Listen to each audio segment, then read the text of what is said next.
Ok, bonjour et bienvenue sur notre chaîne. Aujourd'hui, on continue toujours avec le théorème de Pythagore. Nous allons voir son application à travers l'exercice d'application. Comment donc directement avec l'exercice 3, calculer la longueur x dans chacun des triangles rectangles suivants. Les résultats finaux sont arrondis au dixième près. On peut donc voir la figure E ici. On voit dans un triangle ici tel qu'on demande donc de calculer x. On voit la figure F. On voit également qu'on demande donc de calculer la valeur donc de x. Sans toutefois tarder, on commence donc directement la résolution avec la figure E. Prenez juste quelques secondes avant qu'on ne commence pour vous abonner à la chaîne, de liker la vidéo pour que l'algorithme de YouTube puisse comprendre que la vidéo est intéressante puis proposer aussi à d'autres personnes donc ça pourrait les aider aussi. Ok, si c'est fait, on commence donc directement la résolution ici. Ici, nous voyons que nous avons affaire à un triangle ABC. Tel qu'on regarde l'angle en A, ici on voit que c'est un angle donc de 90 degrés. Donc l'angle ici en A, c'est 90 degrés. On voit dans le symbole donc de l'angle droit. Ça veut donc dire que si nous avons donc un angle, l'angle en A ici est un angle droit, ça veut dire que le triangle ABC est un triangle rectangle en A. Comme nous avons un triangle rectangle, ça veut donc dire qu'on peut appliquer dans le théorème de Pythagore. Donc le théorème de Pythagore ne s'applique que dans un triangle rectangle. Une fois que c'est fait, on nous demande donc de calculer la valeur de x ici qui est tout simplement dans le côté AC. On va donc dire que comme le triangle ABC est un triangle rectangle en A, on applique donc notre théorème de Pythagore. Que dit le théorème de Pythagore? Le théorème de Pythagore dit que l'hypoténuse au carré, c'est-à-dire le plus long côté de notre triangle ici, qui est donc BC au carré, ou bien encore le côté qui est en face de l'angle droit, qui est BC au carré, sera donc égal à AB au carré plus AC au carré. Donc c'est ça le théorème de Pythagore et ça ne s'applique que dans un triangle rectangle. Une fois qu'on connaît ceci, on va aller identifier donc ce qu'on nous demande de chercher. On demande de chercher ici AC qui correspond donc à X. Ça veut donc dire que dans notre théorème de Pythagore ici, on va venir comprendre que c'est AC qu'on nous demande donc de chercher. Forcément, on nous a donné la valeur de AB et de BC. On va donc regarder ici, on nous a donné la valeur de BC qui est l'hypoténuse qui est 15, si on remplace donc par sa valeur, on aura donc ici BC qui est 15,5 au carré sera donc égal à AB. On nous a donné la valeur donc de AB ici qui est 3,4. On remplace donc par sa valeur, on aura donc 3,4 au carré plus AC au carré qu'on nous demande donc de trouver parce qu'en fait c'est ça qu'on cherche. Donc ici, on va donc dire tout simplement que 15 au carré, donc 15 au carré nous donne, on va chercher donc à taper donc sur la calculatrice, on va donc dire que 15 au carré, la calculatrice nous dit que ça donne tout simplement 240,25. Donc on va donc dire qu'on aura ici 240,25 égal à, donc 15 au carré c'est 240,25, 3,4 au carré, on va donc taper encore sur la calculatrice, ça nous donne 11,56, donc on aura ici 11,56 plus AC au carré qu'on cherche tout simplement ici, on cherche donc AC. On va donc chercher à tirer donc AC, donc 11,56 traverse donc à gauche, donc 11,56 traverse à gauche, ça devient donc négatif. On aura donc 240,25 moins 11,56 sera donc égal à AC au carré, puisque c'est AC qu'on cherche bien ici, qui correspond donc à X, d'accord? Nous sommes avec la figure E. Ok, on va donc calculer 240,25 moins 11,56. En tapant encore sur la calculatrice, ça nous donne 228,69. 228,69 est donc égal à AC au carré. Or, ici, on va bien comprendre que ce n'est pas AC au carré qu'on veut, mais c'est plutôt AC. Donc, on va chercher donc à tirer AC qui correspond donc à X. On va donc dire que ceci sera donc égal. Donc AC qui est donc égal à X sera donc égal à racine carrée de 228,69. On va donc taper sur la calculatrice. Ça veut dire que AC est égal à X égale à racine carrée de 228,69. Ça nous donne 15,122. Or, ici, on nous a demandé d'arrondir le résultat au dixième près, c'est-à-dire un chiffre après la virgule. On va donc barrer 22.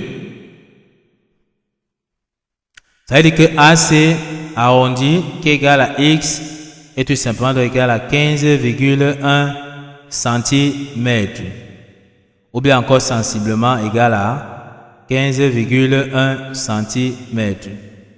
Ok, voici donc comment nous avons donc appliqué le théorème de Pythagore pour trouver AC qui est donc égal à X, d'accord, qui vaut 15,1 cm. Nous avons arrondi au dixième près, c'est-à-dire un chiffre après la virgule. On passe donc directement à la figure F.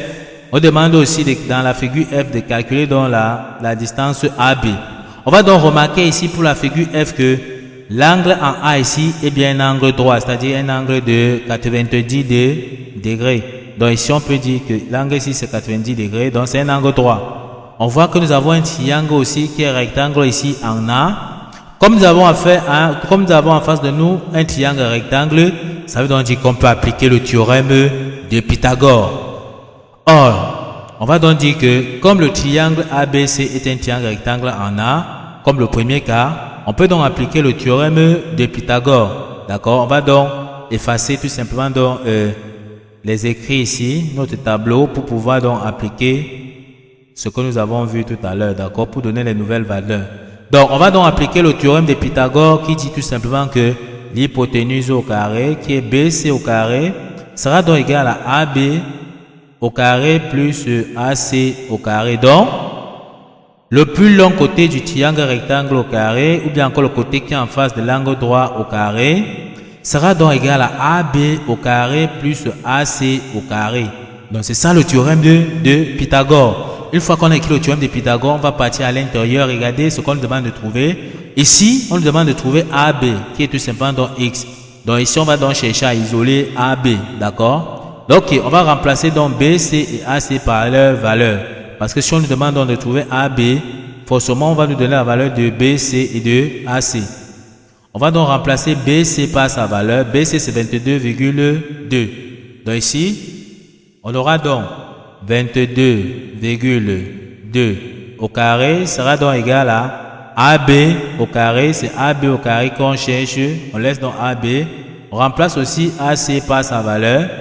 AC c'est 6 cm. On remplace par sa valeur qui est donc 6 au carré. On va donc calculer 22,2 au carré. 22,2 au carré, ça nous donne 492,84. 492,84 sera donc égal à AB au carré plus 6 au carré. 6 au carré, c'est tout simplement donc 36. Or, c'est AB comme on veut, donc AB carré. On va donc chercher à isoler donc AB carré. 36 va donc traverser pour aller à droite. En traversant l'égalité, ça va donc changer de signe, ça va devenir moins 36. On va donc dire tout simplement qu'on aura ici 492,84 moins 36 sera donc égal à AB au carré. On va donc calculer 492,84 moins 36. En tapant sur la calculatrice, ça nous donne tout simplement, en tapant donc sur la calculatrice, on attend d'abord, on manipule bien la calculatrice. En tapant sur la calculatrice, ça nous donne 456,84. Donc ça nous donne 456,84. 456,84 est égal à AB au carré. Or ici, il faut bien comprendre que ce n'est pas AB au carré qu'on veut, c'est plutôt AB que nous cherchons. Donc du coup, on va donc dire que AB est égal. Donc on va dire que AB que nous cherchons, AB qui est bien égal à X sera donc égal à racine carrée de 456,84. En tapant donc sur la calculatrice, on aura donc AB sera donc égal à X égale, la calculatrice nous donne 21,373.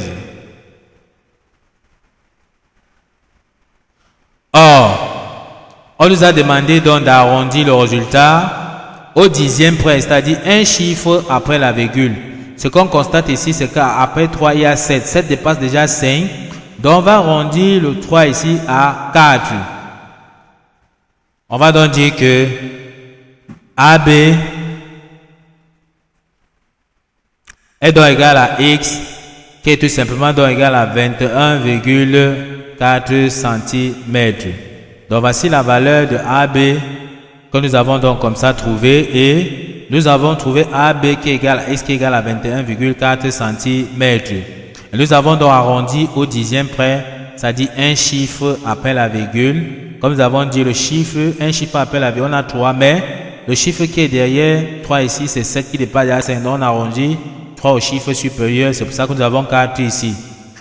Ok, on peut donc résumer que pour pouvoir appliquer dans le théorème de Pythagore, bien vérifier que vous avez en face de vous un triangle rectangle. Nous sommes donc arrivés au terme de cette vidéo. Ne manquez pas de vous abonner à la chaîne, de liker la vidéo, de partager la vidéo aux proches et amis et d'activer donc la cloche de notification pour ne plus manquer nos prochaines vidéos. Sur ce, à bientôt.